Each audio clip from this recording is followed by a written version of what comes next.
fertility is a couple's problem. But ஆனா விமென்க்கு கொடுக்குற importance and test and scans நம்ம sometimes மென்னுக்கு கொடுக்கறது இல்லை. பட் ஆனால் மென்னோட ஃபர்டிலிட்டி பொட்டென்ஷியல் இவாலுவேட் பண்ணி அவங்கள ப்ராப்பராக ட்ரீட் பண்ணும்போது the outcome of the treatment or even the outcome for a natural pregnancy is much better. But ஆனால் 10 years பேக் கிளினிக்கில் நிறைய வாட்டி ஃபர்டிலிட்டி இஷ்யூஸ்க்காக வரும்போது விமென் அவங்களோட மதர் இல்லை மதர் இன் லாவோட வர சினாரியோஸ் நம்ம நிறைய பார்த்துருக்கோம். But thanks to all the awareness இப்போ ரீசெண்ட் டைம்ஸில் we see most of the people come only as a couple for treatment. So மென்னோட ஃபர்டிலிட்டி பொட்டென்ஷியல் கண்டுபிடிக்கணும் அப்படின்னா அவங்களுக்கு நம்ம என்னெல்லாம் டெஸ்ட் சஜஸ்ட் பண்ணுவோம் அப்படின்றத டீட்டெயிலாக பார்க்கலாம். நீங்கள் ஒரு ஃபர்டிலிட்டி கன்சல்டன்ட் கிட்ட போகிறீங்க அப்படின்னா the first thing will be is a basic history taking.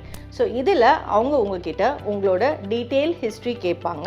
And இதில் உங்களுக்கு ஏதாவது செக்ஷுவல் ப்ராப்ளம்ஸ், இரெக்ஷன் ப்ராப்ளம்ஸ் இந்த மாதிரி இருந்தால் you have to be open to them so that அவங்க அதுக்கான அப்ராப்ரியேட் சொல்யூஷன் உங்களுக்கு சஜஸ்ட் பண்ணுவாங்க. அண்ட் பேசிக்காக நம்ம மென்க்கு கொடுக்குற first test is a semen analysis. So இந்த சீமன் அனாலிசிஸில் நம்ம 3 விஷயம் இம்பார்ட்டண்ட்டாக செக் பண்ணுவோம். ஃபர்ஸ்ட் இஸ் ஸ்பெர்மோட count and second is how fast it is swimming, அந்த ஸ்பெர்மோட மொட்டிலிட்டி, அண்ட் ஃபைனலி அந்த ஸ்பெர்மோட உருவ அமைப்பு, அதாவது morphology. So usually count wise anything more than 15 million is a normal sperm count. But அதுக்காக 15 millionக்கு கம்மியாக இருந்துச்சு அப்படின்னா உடனே நம்ம பேனிக் ஆகணும்னு அவசியம் கிடையாது. Because a single semen analysis cannot tell the fertility potential of a man.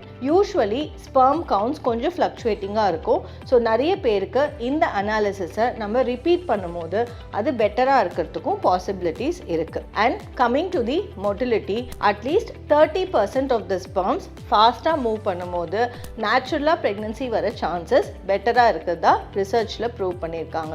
So anything less than 30% நம்ம இதை ஆஸ்டினோசூஸ்பெர்மியா அப்படின்னு சொல்லுவோம். அதாவது ஸ்பெர்மோட மொட்டிலிட்டி கம்மியாக இருக்குது.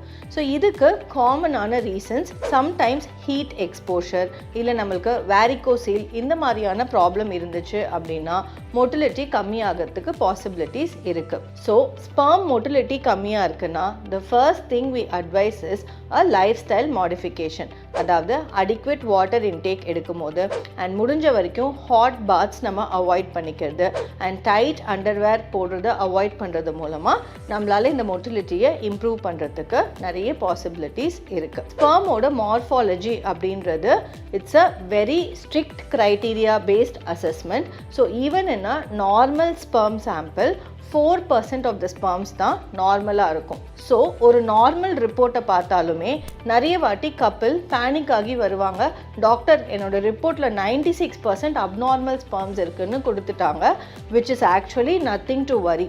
ஏன்னா இந்த க்ரைட்டீரியா ரொம்ப ஸ்ட்ரிக்ட் க்ரைட்டீரியான்றதுனால ஒரு சின்ன ப்ராப்ளம் இருந்தால் கூட they give it as an abnormal sperm. 4% அப்படின்றத நம்ம எப்படி எடுத்துக்கணும் அப்படின்னா 15 millionsல 4% of sperms are looking normal, which means thousands of sperms are normal.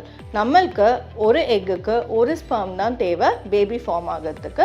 So it is definitely nothing to worry about. Sometimes semen analysis எல்லாமே நார்மலாக இருக்கும், but still you will have a problem in getting ப்ரெக்னென்ட்டாக. So இந்த மாதிரி இருக்கும்போது is there any additional test which we can do for the men அப்படின்னா DNA fragmentation index is one test which tells us how is the DNA content of the sperm. Sometimes in the count, motility, morphology இது எல்லாமே நார்மலாக இருந்தாலுமே DNA லெவலில் damage இருந்துச்சு அப்படின்னா நம்ம pregnant ஆகிறதுக்கு சான்சஸ் கொஞ்சம் கம்மியாக இருக்கும். ஸோ இந்த DNA டேமேஜ் அப்படின்றது யூஸ்வலி ஆக்சிடேட்டிவ் ஸ்ட்ரெஸ், அதாவது இன்ஃபெக்ஷன்ஸ் இந்த மாதிரி காரணங்கள்னால வரும். ஸோ நம்ம விட்டமின் டேப்லெட்ஸ் எடுக்கும் போது again life style modifications follow பண்ணும்போது இந்த DNA டேமேஜ் இம்ப்ரூவ் ஆகிறதுக்கு நிறைய பாசிபிலிட்டிஸ் இருக்குது. ஸோ ஜென்ரலி மென்க்கு ஒரு சிம்பிள் செமன் அனாலிசிஸ் மூலமாக easily we can identify most of the problems. So முடிஞ்ச வரைக்கும் if you planning for pregnancy don't postpone the semen analysis test. ஏன்னா நீங்கள் அதை ஏர்லியாக பண்ணும்போது if at all there is a problem identified அதை treat பண்ணுறதுக்கு நம்மளுக்கு அடிக்குவேட் டைம் இருக்கும். ஸோ இந்த டெஸ்ட் பண்ணாமல் இதை போஸ்ட்போன் பண்ணுறது மூலமாக நம்ம தேவையில்லாமல் ட்ரீட்மெண்ட் டைமை ப்ரொலாங் பண்ணுற மாதிரி இருக்கும்.